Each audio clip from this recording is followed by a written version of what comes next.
mugabo ubwa izina banyita Dom Brighter, amazina ry'umubyeyi banyita Bright. ibiganiro n'abaririmbyi bose bari bahari baronse akanya ko kugira ngo bakomeze hajya imbere kandi murakoze cyane byabatwaye igihe kingana gute kugira ngo bitegure byari byaka cyane rwose je navutse ndi ready, banyita Yagwa, Mr. Yagwa, bisigura kivugwa, bivuga yuko aho munyoye tegeza kumakinga sure yuko hari tegeza kuhasiga hapo urumva buri mwanya every day of my life I practice buri munsi w'ubuzima bwanje mba ndiko nda practicinga, ndiko ndahakikisha yuko ibikorwa nza guha abantu bitomoye, so mfata umwanya ukwiye na 30 minutes yanjye muri break y'akazi mba ndiko ndakubita ibintu. So Brighter, I'm so happy to see you and to have you on the mic. Wiga mu kamera tu, so kuba dushaka turangire abantu no kubaho babone yuko twashaje ngo babone ikintu cyaba cy'umunsi babitanaho byinshi ariko n'uriya batobora wowe muri rusange ikintu wabonye cyane twakaje muri byose wabonye abarundi ni beza cyane kandi abarundi barambara bakaberwa ubuzima. Nta kintu kiryoshye cyangwa gitangaza umuntu nko kubona umuntu yaberewe.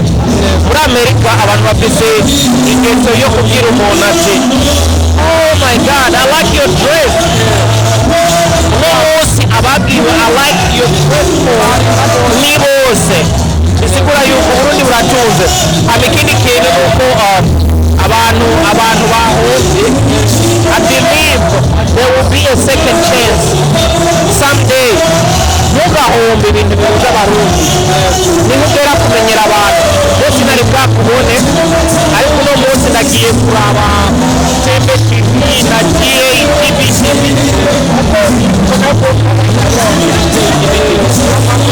ibintu biratomoye, so nshaka kumekinga sure yuko bimeze neza. So bahombe indirimbo nk'izo wumva inyuma hiyo agapiripiri kanje uyu ni Steve Jobs, abo n'abantu twubaha tuzi kuva kera bakora umugeni kandi bakaba bahombe kubona na Dom Brighter ari kuri stage. ubona mwumvise nkiri uno munsi rero ndamukironi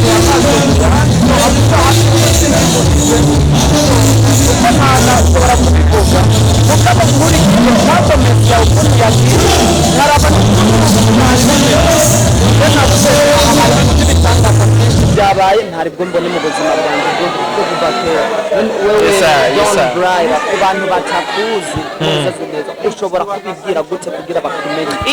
Easy abatoni bakubonye bantera gubuha bakakwisabisha nimero yawe yo it's Dom Brighter. Ahantu hariho hose ugenda wandika Dom Brighter DON ugasiga kanya hama Brighter ni BRIGHTER ni nk'umucyo, no kuvuga je Dom Brighter bisigura ingabirano y'umucyo. Si urateye ubwoba uteye ubwenge bwinshi, urarenze yego kabisa, aho ugeze uramurika raba n'amatara bananiwe kuyazimya kubera ibintu iyo ugeze ahantu n'amavuta. So kuvugisha ukuri it's been, to be honest, it's been an amazing journey. It's my first time muri Kentucky, but it's been an emerging journey, seeing the love of the people, familiar faces, no kubona abandi bantu, abantu ntazi but they enjoy good music. Yes. Always icyo tuniganira nuko Burundi oye Uburundi mbere ejo jo bundi niyo twahurira kuri Tanganyika cyangwa tugahura turiko twese turi mu Burundi, uje ukansanga mu Burundi I'm a different person. Ndi wundi muntu. Aha turi muri Amerika, mu Burundi ngezeyo ndi wundi muntu, mfise izina ryanje bitandukanye n'iryo rya Dom Brighter. Iryo zina nyene riremeye, barashira akandi gakofera hejuru rikaremera. Mu Burundi ndashizwe banyita King of Diaspora.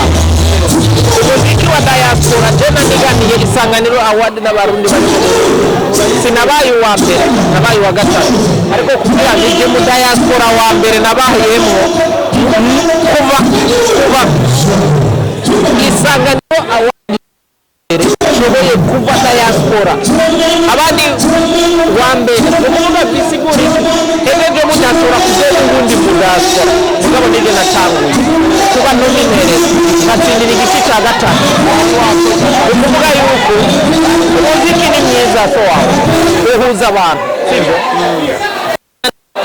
I make sure aho tujya ho turanga uburundi ndi umurundi yego iyi ni rebo yanje yego yago no ngahanditse yagwa yego ndimo ndabibona sigura uvuge nubona wereka GAGB yagwa ukora ibikora inka urakomeye cyane turarivuze cyane you wanna help me drink cyawuru umugira neza ariko iyi birasa nanjye kabisa oya ndagukunda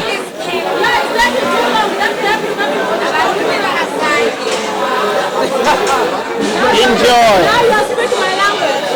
okay so nibere John Bryder akazi kawe k'umuziki n'ubu artist bwawe wabaga gatanguye byari muri make je nubwo bwa mbere tubonanye no munsi je natanguye kandi ndazi yuko kuva no munsi cano yawe ndarara ndayimenye ndayagira n'abandi abankurikira nabobo I can't say nothing but to say thank you for everybody who follow us on Instagram wherever and I'm going to follow as well. I'm going to follow right now. See, watanguye ryari rero akazi kawe? Je natanguye umuziki kera gusa. Natanguye umuziki mfite imyaka 5. Mugabo ico gihe naririmba nyene bijya natamba umuziki. Je nakuze abakongomani aribo bari hejuru. Umuziki w'igikongomani twaguma tuwutamba. Je nakuriye mu buhungiro. Nabukiye mu buhungiro wa ivyo urabivuze. So at the moment ico gihe so then I moved to a place where imyaka kuva 2010 11 niho natanguye gukora music yiwanje 2010 11 yeah so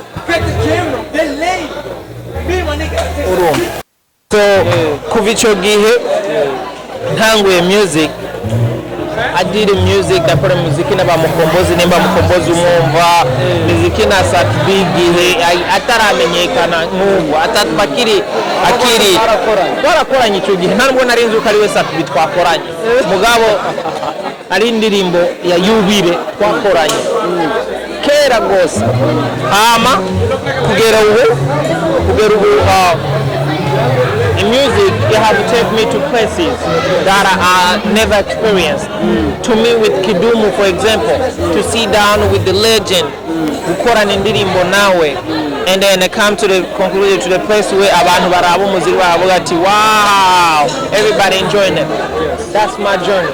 I started from nararirimba no mwikwaya yisenge mwikorare kandi n'ubu mperuka gusora indirimbo anyway abantu bakurikira indirimbo z'Imana barabe gospel indirimbo ya gospel yanje yitwa Huruma nterejeje gusora nta n'indwi rahera yaho duhereze ikiyago nca ndayumviriza mu kanya naze kuyiperforminga bibaye n'umwanya but go do it.